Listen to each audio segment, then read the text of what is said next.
കള്ളു കുടിയോ എന്ന് വെച്ചാൽ ഇവനെ കടയിൽ പാലല്ലേ കുടിക്കുന്നു. ഒരു രക്ഷയിൽ കംപ്ലീറ്റ് നിർത്തില്ല. ഇനി വരുന്നൊരു തലമുറയ്ക്ക് ബാറ് കാണാൻ സാധ്യമോ?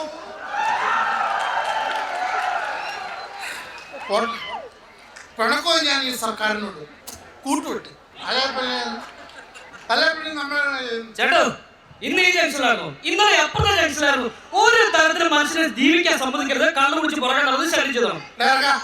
നീ നിന്റെ പണിയെന്നു വെച്ചാൽ ഞാൻ എന്റെ പണി നോക്കണം. അതിലേട്ടോ ഒരു സംശയം, ഇങ്ങനെയൊക്കെ മദ്യപിച്ചിട്ട് വീട്ടിൽ പോയി കിടന്ന് എങ്ങനെ ഉറങ്ങാൻ പറ്റുന്നു? ഞാനൊക്കെ ഒരു തൊള്ളി പോലും മദ്യപിക്കാണ്ട് അങ്ങോട്ട് തിരിഞ്ഞു ഇങ്ങോട്ട് തിരിഞ്ഞു ഒരു 2-3 മണിക്കൂറൊന്നും കഴിയാണ്ട് എനിക്ക് ഉറക്കാൻ പറ്റില്ല. അതുകൊണ്ട് ചോദിച്ചതേ ഉള്ളൂ. നിന്നെ പോലൊന്നും അല്ലേ ഞാൻ. ചേട്ടന്റെ പ്രത്യേകത ഞാൻ കട്ടില് കണ്ട അപ്പം കിടന്നു. പിന്നെ സത്യം കട്ടില് കണ്ട ആ സെക്കൻഡ് ഞാൻ കിടന്നു നോക്കും. പക്ഷെ ഈ കട്ടില് കണ്ട് പിടിക്കാൻ ഒരു 3-4 മണിക്കൂർ എടുക്കുന്നു.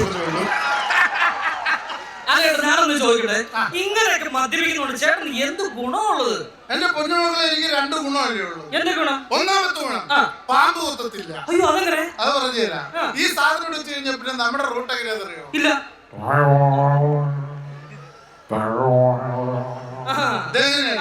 ഇങ്ങനെ പോണ കാരണം കൊണ്ട് ഈ കൊത്താൻ വരുന്ന പാമ്പിന് ഉന്നം തെറ്റി ചമ്മിപ്പോളും.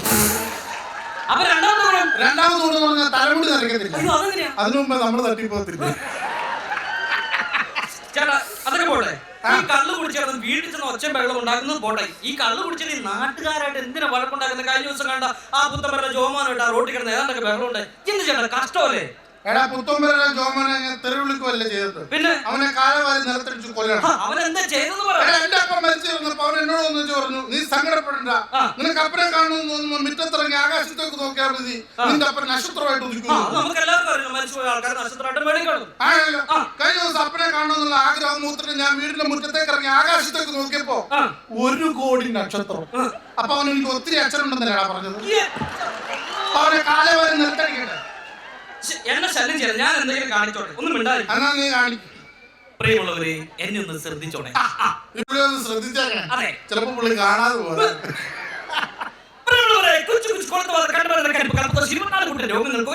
പ്രിയപ്പെട്ട സുഹൃത്തുക്കളെ, ഞാൻ വിട്ടുകൊണ്ടിരിക്കുന്ന ഈ ഔഷധ തൈലം പ്രിയമുള്ള അച്ഛനമ്മമാർ വീട്ടിൽ ഉണ്ടാക്കുന്ന കമ്പനി തരുന്നതാണ് സാമ്പിൾ സബ്ജമാണ്.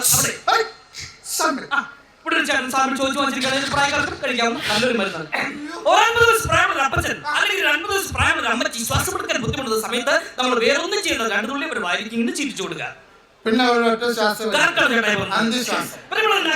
വീട്ടിൽ ഉണ്ടാക്കുന്ന കമ്പനി തരുന്നതാണ് സാമ്പിൾ സബ്ജമാണ്. അവിടെ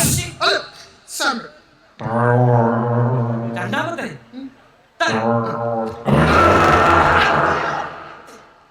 എന്റെ പൊന്നിയോടെ എനിക്ക് വിൽക്കണ്ടേ? ചുമ്മാ കിട്ടിയാന്ന് പറയും. നിന്റെ അപ്പന്റെ പേര് കൈസർ എന്നാണ്. പിന്നെ എന്നാ കഴിയാണ് ഞാൻ എന്തെങ്കിലും കാണിച്ച് ജീവിച്ചു പോക്കോട്ടെ. എന്റെ അരിക്കകത്ത് മണൽ വാരി ഇടല്ലേ? പിന്നെ നിന്റെ 1 രൂപയുടെ അരിക്കകത്തോട് ഞാൻ 10,000 രൂപയുടെ മണൽ ഇറക്കാൻ പോവല്ലേ? മര്യാദ നിന്റെ പണിയണമെന്ന് വെച്ചാൽ എന്താ ഇവിടെ രാവിലെ ഇറങ്ങിയത്? വീട്ടിൽ പോറേ തിരിച്ചു വരുമ്പോ ഇവിടെ നടക്കരുത്.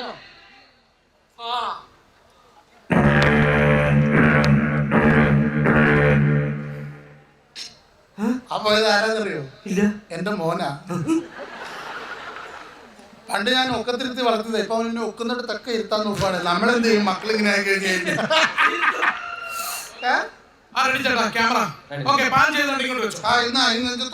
ഞാൻ ചുമ്മാ നിൽക്കാണല്ലോ. നമസ്കാരം ചേട്ടാ. നമസ്കാരം. ഞാനൊരു ചാനലിൽ വരികയാണ്. നമ്മളൊക്കെ അമ്മയുടെ വൈകുന്നേരം ചാനലിൽ നമ്മുടെ ഏഷ്യാനെറ്റ് സൂര്യ കൈരളി എന്നൊക്കെ പറഞ്ഞ ഒരു ചാനൽ റോഡ് ഷോ എന്തിനാണ് നീ ചാനലിൽ റോഡ് ഷോട്ട് വന്നേക്കുന്നത്? ഞാൻ റോഡ് ഷോട്ട്. എന്തായാലും എനിക്ക് പറ്റിയ ആളെ തന്നെയാണ് ഞാനിവിടെ കണ്ടെത്തിയിരിക്കുന്നത്. ഞങ്ങളുടെ ഷോയുടെ പ്രത്യേകത എന്ന് പറഞ്ഞാൽ ഞാനിവിടെ ചില ചോദ്യങ്ങൾ ചോദിക്കും. കറക്റ്റായിട്ട് മറുപടി നൽകിയാൽ ചേട്ടൻ 50 ലക്ഷം മുതൽ 1 കോടി വരെ വിലയുള്ള ഫ്ലാറ്റുകൾ സമ്മാനമായിട്ട് ലഭിക്കും. സത്യമായിട്ടും. ഈ ഷോയിലേക്ക് കിടക്കുന്നതിന് മുമ്പ് ഞാനൊന്ന് ചോദിച്ചോട്ടെ, നമ്മൾ 2015 കഴിഞ്ഞ് 2016 കയറിയിട്ട് 1-2 മാസമായിട്ടുള്ളൂ. ഇപ്പോഴത്തെ ചെറുപ്പക്കാരെന്നൊക്കെ പറഞ്ഞാൽ ചേട്ടനോട് ചെറുപ്പക്കാരൊക്കെ നോക്കണം, വളരെ ഫ്രീക്കായിട്ട് നടക്കുന്ന പിള്ളേരാണ്. കാലം മാറുന്നതനുസരിച്ച് നമ്മൾ കോലം മാറിക്കൊണ്ടിരിക്കണം. അല്ലാതെ ചേട്ടനെ പോലെ ഇതുപോലെ വൃത്തികെട്ട വേഷത്തിൽ അണ്ടർവെയർ ഒക്കെ കാണിച്ച് മുഷിഞ്ഞ് നാറിയ നാണമല്ലേ മനുഷ്യരുടെ മുന്നിൽ കൂടെ നടക്കാൻ? എന്ത് വേഷമായത്? വൃത്തിയുടെ വേഷം. അത് ശരി, ഇപ്പൊ എന്റെ വേഷത്തിനാ കുഴപ്പം. എന്താ നീ ഫ്രീക്കന്മാരെ ബൂസ്റ്റപ്പ് ചെയ്ത് സംസാരിക്കൊന്നും വേണ്ട. അവർക്കെന്താ കുഴപ്പം? ഫ്രീക്കന്മാർ എങ്ങനെ നടക്കുന്നത് എനിക്കറിയാം. എങ്ങനെ നടക്കുന്നത്? ഇവന്മാർ ആദ്യം ഒരു അണ്ടർവെയർ ഇടും, അതിനൊരു നെയിം ബോർഡ് കാണും ജോക്കി. ഇത് കംപ്ലീറ്റ് ആൾക്കാരെ കാണിച്ച് ജോക്കർ ആകുമെന്നുള്ളതാണ് മെയിൻ പരിപാടി. അതിന്റെ മുകളിലോട്ട് ഒരു ജീൻസ് വലിച്ചു കയറ്റും, എന്നിട്ട് അത് ഇറക്കി ഇറക്കി ഇത് ഇവിടെ കൊണ്ടിടും, എന്നിട്ടൊരു നടപ്പുണ്ട്. ഇതെങ്ങനെ ഇവന്റെ പുറകെ പോകുന്നത് നമുക്ക് വേണ്ടി ഇത് എപ്പോഴാ പറഞ്ഞ് താഴോട്ട് പോകുന്നത്. പെണ്ണുങ്ങളൊക്കെ കൈയടിച്ച് ചിരിക്കുന്നത് നിങ്ങൾ ചിരിക്കണ്ട. മനസ്സിലായി? ഇവർക്ക് വേണ്ടി ഫാഷൻ എന്താണെന്നറിയാവോ? ഇവര് ചുരിദാർ രണ്ട് സൈഡിൽ അങ്ങോട്ട് കീറി കീറി കീറി കീറി ഇത് ഇവിടെ കൊണ്ടു വെക്കും. എന്നിട്ട് കാറ്റടിക്കുമ്പോൾ ഡബിൾ മുണ്ട് അയൽ വെച്ച പോലെയാ. കാരണം എന്നിട്ട് അതിനകത്തോട്ടൊരു സാധനം വലിച്ചു കിട്ടും, ലെഗിൻസ്. ചില പെണ്ണുങ്ങൾ ഇട്ടോണ്ട് വന്നാ ഇട്ടിട്ടുണ്ടെന്നേ തോന്നത്തില്ല. എന്നിട്ട് നമ്മളെങ്ങാനും പാവപ്പെട്ട നമ്മൾ ആണുങ്ങള് എങ്ങാനും ഒന്ന് നോക്കിപ്പോയാലോ, ഇതെങ്ങനെ ഒരു പിടുത്തമാണ്. എന്നിട്ട് നമുക്കൊട്ടൊരു നോട്ടം, ഈ നോട്ടം കണ്ടാത്തൊന്ന് നമ്മളത് വെട്ടിക്കൊടുത്തേത്. ഞാൻ അറിയാതെ ചോദിച്ചു പോയതാ, ക്ഷമിക്കേ. ചേട്ടന്റെ വേഷം നല്ലതാ, സൂപ്പർ. ഞാൻ സമ്മതിച്ചിരിക്കുന്നു. ഏതായാലും നമുക്ക് നമ്മുടെ ഷോയിലേക്ക് വരാൻ. ക്യാമറ ഓൺ ചെയ്തു. ആക്ഷൻ. ഞാനൊരു ആക്ഷൻ പറയാം. നമുക്ക് നമ്മുടെ പേഴ്സണൽ ജീവിതത്തിൽ തുടങ്ങാം. കല്യാണം കഴിച്ചാണോ? കല്യാണം കഴിച്ചാണ്. ഈ കല്യാണം പ്രേമവിവാഹമായിരുന്നോ അതോ അറേഞ്ച് മാരേജ് ആയിരുന്നോ? അതാണ് ഇങ്ങനെ പ്രേമിച്ച് വിവാഹം കഴിക്കാനുള്ള കാരണം. അറിയാൻ മേലാത്ത ഏഷ്യ കല്യാണം കഴിക്കുന്നവരും പേരുള്ള അറിയാവുന്ന മർദ്ദനം കിട്ടുന്നത്. ചേട്ടാ, സ്ത്രീകളെ കുറിച്ച് അങ്ങനെ അനാവശ്യം പറയുന്നത്. ഞങ്ങളുടെ പ്രേക്ഷകർ എന്തുമാത്രം സ്ത്രീകൾ ഇവിടെ ഇരുന്ന് പരിപാടി കാണുന്നു അറിയാം. പിന്നെ എന്ത് എന്റെ അനുഭവമുള്ള എത്ര ആണുങ്ങൾ ഇവിടെ ഇരിപ്പുണ്ടെന്ന് ആരും പേടിച്ചിട്ടും ഇല്ലാത്ത.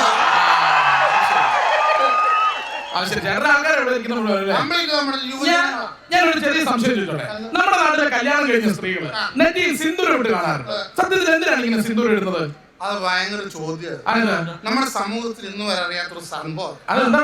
ഈ ഇങ്ങനെ സിന്ദൂരം ഇടുന്നത് എന്റെ പൊന്നു മോനെ അതൊരു റെഡ് അലർട്ടാണ്. എന്ന് വെച്ച് കഴിഞ്ഞാൽ ഈ വസ്തു കച്ചവടമായതാണ്, ഇനി ആരും അങ്ങോട്ട് നോക്കരുത് എന്നുള്ളത്.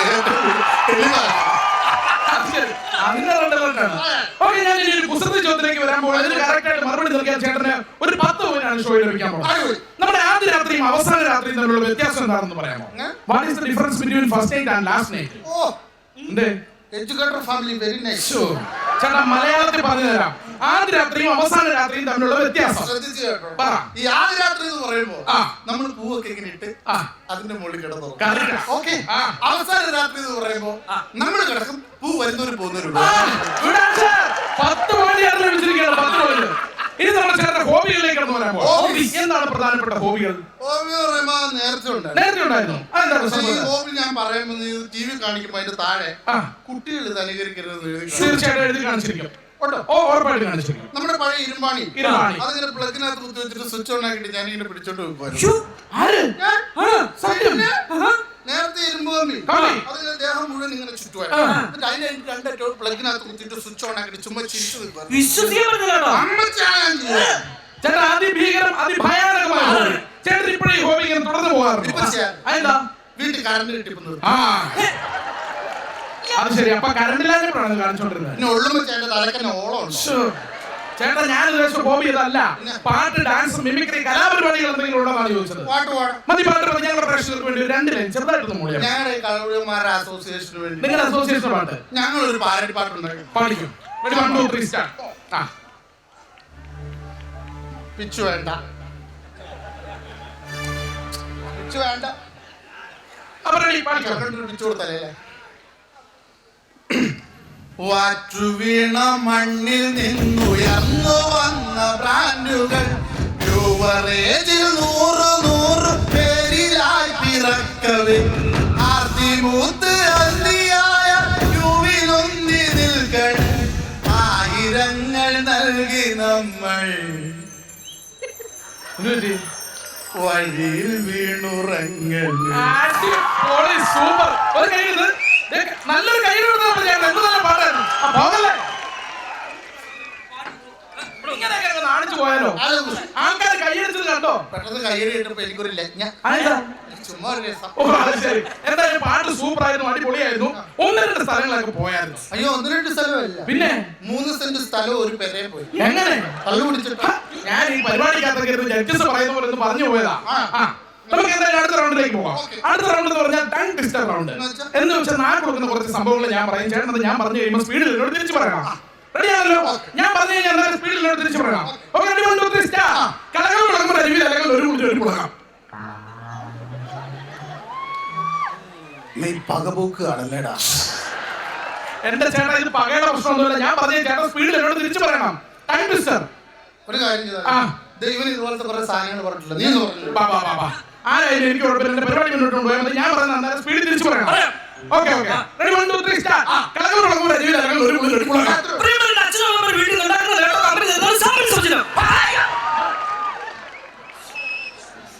ഇത് പറയാൻ വേണ്ടിയാണ് നീ എന്ത് തള്ളി കൊണ്ട് കയറി വന്നത്. അവന്റെ അമ്മായി അമ്മാവനും ഞാൻ വില ഇവിടെ നിന്ന് പറഞ്ഞാണ്ടില്ല. അവരൊക്കെ വീട്ടിലിരുന്ന് തുമ്മും. പറഞ്ഞേക്കാം. നീ പറ, എന്നോട് പറ. അവനെ വിളിക്കുന്ന കാര്യമുണ്ടോ? അത് ഞാൻ ഇവനിങ്ങനെയാവും. ഞാൻ പറയാൻ പോകണം. പറഞ്ഞാൽ സ്പീഡിൽ തിരിച്ചു പറയണം. കലകൾ തുടങ്ങുമ്പോൾ അരുവിൽ അല്ലെങ്കിൽ ഒരു മുടി ഒരു മുടങ്ങാം.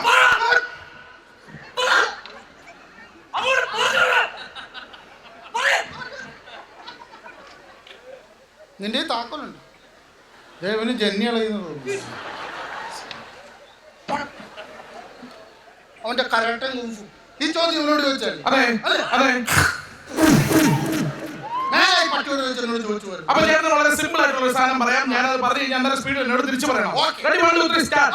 പത്തനാപുരത്ത് ഒരു മരത്തിൽ 10 പച്ച തത്ത ചത്തു കുത്തിയിരുന്നു. എപ്പോ? എന്ത് സാറല്ലേ പറഞ്ഞ 2 ചത്തുപോയെന്ന്. എന്റെ ചേട്ടൻ ടങ് ട്വിസ്റ്റർ ഞാൻ പറഞ്ഞാൽ ചേട്ടൻ സ്പീഡിൽ തിരിച്ചു പറയണം. നീ പറഞ്ഞാ ഞാൻ പറയണം. പറയണം. Okay, 1, 2, 3 start. ഓക്കെ, പറയല്ലേ? പത്തനാപുരത്ത് ഒരു മരത്തിൽ 10 പച്ച തത്ത ചത്തു കുത്തിയിരുന്നു.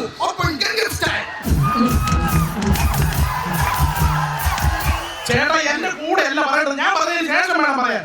പറഞ്ഞു മനസ്സിലായില്ലേ? പത്തനാപുരത്ത് ഒരു മരത്തിൽ 10 പച്ച തത്ത ചത്തു കുത്തിയിരുന്നു. ചേട്ടാ പ്ലീസ് എന്റെ കൂടെ എന്നത് പറയുന്നത് ഞാൻ പറഞ്ഞതിന് ശേഷം വേണം പറയാൻ. എന്ത് ഇതാരും പറഞ്ഞാൽ ഈ സാധനം ചത്തുകുത്തിയിരുന്നു. ചേട്ടാ ഞാനൊന്ന് ചോദിച്ചോട്ടെ. ഞാനൊരു മര്യാദയ്ക്ക് ഒരു പരിപാടിയായിട്ട് അതിനകത്ത് ഇവിടെ വന്നു. ചേട്ടനെ അതിനകത്ത് പങ്കെടുപ്പിച്ചു. അതാണ് ഞാൻ ചെയ്തു പോയ തെറ്റ്. ചേട്ടൻ ഞാൻ ആരാണെന്നറിയോ? ഞാൻ കേരളത്തിൽ അറിയപ്പെടുന്ന ഒരു ചാനലിന്റെ MD ആണ്. എന്ത് തോന്നി? നീ ചാനലിൽ ഏറ്റവും വലിയ തെണ്ടിയായിരുന്നു. ചേട്ടാ എന്റെ ചാനലിനെ കുറിച്ച് അനാവശ്യം പറയരുത്. എന്റെ ചാനലിനെ കുറിച്ച് അനാവശ്യം പറഞ്ഞാൽ എന്റെ പ്രേക്ഷകർ സഹിക്കില്ല. എന്ത് നീ നിന്റെ ഒരു ചാനൽ ഇയാളിപ്പോ കാണിച്ചത്? ഇയാളിപ്പോ എന്താ കാണിച്ചത്? കേരളത്തിൽ അറിയപ്പെടുന്ന ഒരു ചാനലിന്റെ MD എന്റെ മുഖത്ത് നോക്കി താൻ എന്താണ് കാണിച്ചത്? താൻ കാണിച്ചത് വളരെ മോശമായി പോയി. താൻ തിരിച്ചെടുക്കണം. തന്നോടാ പറഞ്ഞത് താൻ തിരിച്ചെടുക്കണമെന്ന്. നീ ഇങ്ങനത്തെ കാണിക്കാതെ എന്നാ ചെയ്യേണ്ടത്? എന്റെ പ്രേക്ഷകരുണ്ട്, അവരെങ്ങനെ സഹിക്കും? താൻ തിരിച്ചെടുക്കാൻ പറ്റൂ.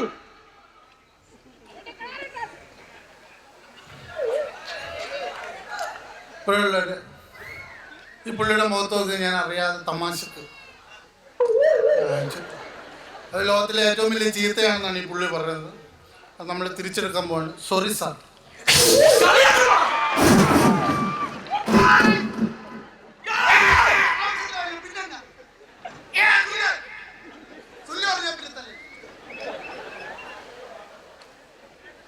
ഞങ്ങളുടെ ഇവിടെ ഒന്നും സുല്ലു പറഞ്ഞാൽ തല്ലത്തില്ല. ഒടിവ്, ചതവ്, മുറിവ് ഈ അവസരങ്ങളിൽ ഞാൻ പറഞ്ഞത് എന്താ നോക്കിയത്? അല്ലല്ല പറ, എന്തോട് പറ. അല്ല നീ കൊക്കുന്നു മാത്രമല്ല മുട്ട എടുത്തു. സാമ്പിൾ സൗജന്യമാണ് കിട്ടും. ഇന്നാ നീ കടക്കാർക്ക് കൊടുത്തിട്ട് സ്വന്തമായിട്ട് ഇന്ന് പറയുന്നത് എനിക്കൊരു ആവശ്യമുണ്ട്. വന്നിട്ടില്ല. പക്ഷെ ഈ സെക്കൻഡ് മുതൽ അങ്ങനെ ആയിരിക്കും. മനസ്സിലായില്ല?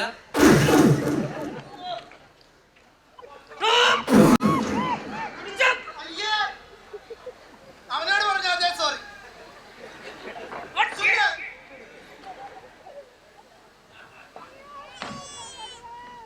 ആണ്ട് ഈ നാട്ടിൽ സുല്ലു പറഞ്ഞാൽ തല്ലു.